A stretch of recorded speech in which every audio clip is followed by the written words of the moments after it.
Welcome to my YouTube channel horror haunt. आज का horror story का टाइटल प्यासी रूह है। कहानी की शुरुआत यह बात उस समय की है जब मैं नाइट शिफ्ट करता था।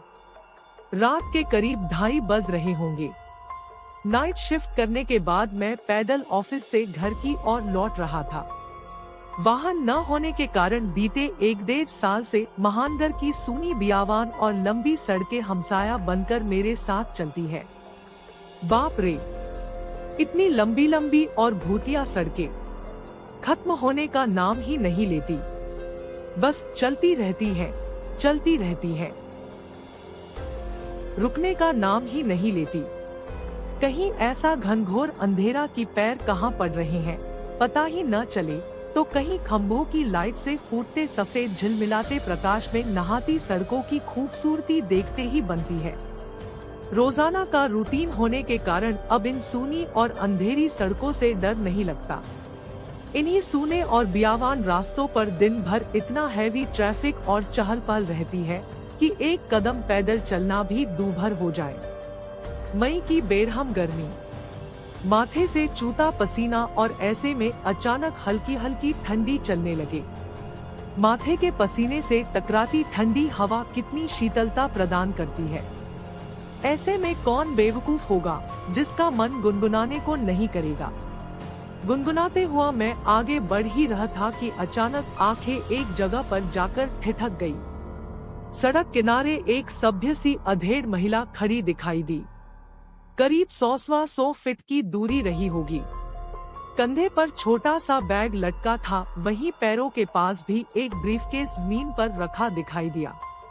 सफेद प्रिंट वाली साड़ी से जिस करीने से उसने अपना सिर ढक रखा था, उससे तो वो किसी भले घर की ही गृहिणी ही लग रही थी।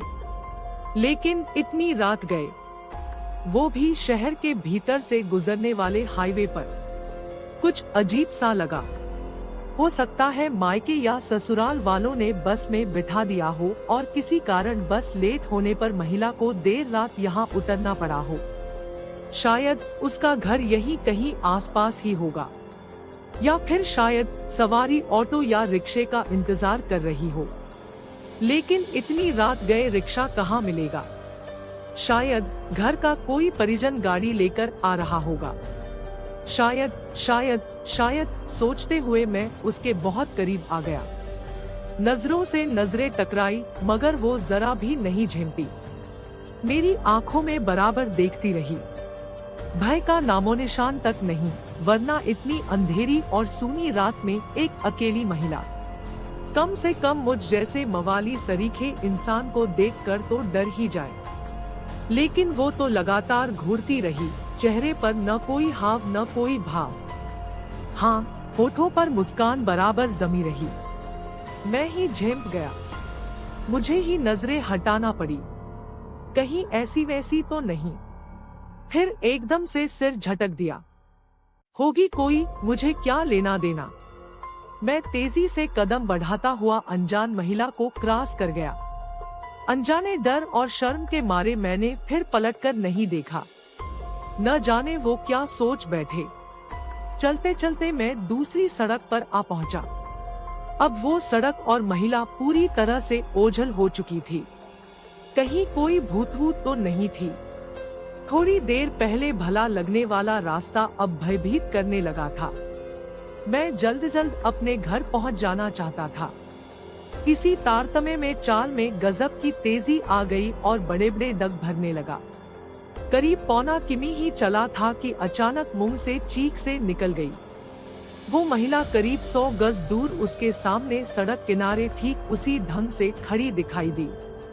कंधे पर बैग और जमीन पर ब्रीफकेस। यह कब यहाँ आ गई?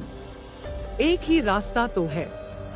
न कोई गाड़ी निकली और न ही वह पैदल दौड़ती हुई मुझसे आगे निकल गई। मेरा पूरा शरीर मारे डर के पसीने से तरबतर हो गया। लगा कि आज की रात आखिरी रात है। वो भूतिया औरत कुछ देर में मुझे चबा कर खा जाएगी। मैं बेतहाशा भागा। इतनी तेज कि पता ही नहीं चला कि वो औरत कब पीछे रह गई। भागता रहा और सीधे घर पर जाकर ही रुका। सांसें धौंकनी सी चल रही थी। घर के बाहर ही कुछ पल खड़ा रहकर अपनी सांसों पर कंट्रोल किया। अगले दिन शाम करीब 5 बजे ऑफिस पहुंच गया। एक बुजुर्ग कर्मचारी को रात का सारा घटनाक्रम सुना डाला। हंसते हुए बोले, नूर चचा, अरे कहीं बूचड़खाने के पास की बात नहीं कर रहा? बूचड़खाना? मैं बुदबुदाया। हाँ, बूचड़खाना, स्लाटर हाउस, जहाँ जानवर कटते हैं। बेटा, वो सड़क बहुत खतरनाक है, बहुत हादसे होते हैं वहाँ। तेज रफ्तार बड़ी गाड़ियों ने बहुत सारे लोगों को कुचला है। सुना है कि कई साल बस का इंतजार कर रही एक औरत को भी एक ट्रक ने रौंद डाला था। तुझे ही नहीं, बहुत सारे लोगों को दिख चुकी है। लेकिन बेटा, भली औरत की रूह लगती है, कभी किसी को नुकसान नहीं पहुंचाती। मैं हैरान था और परेशान भी। अब कैसे निकलूंगा उस रास्ते से रात में पैदल? और एक आत्मा, औरत की रूह से आमना सामना हुआ है मेरा, वो भी भली औरत की रूह।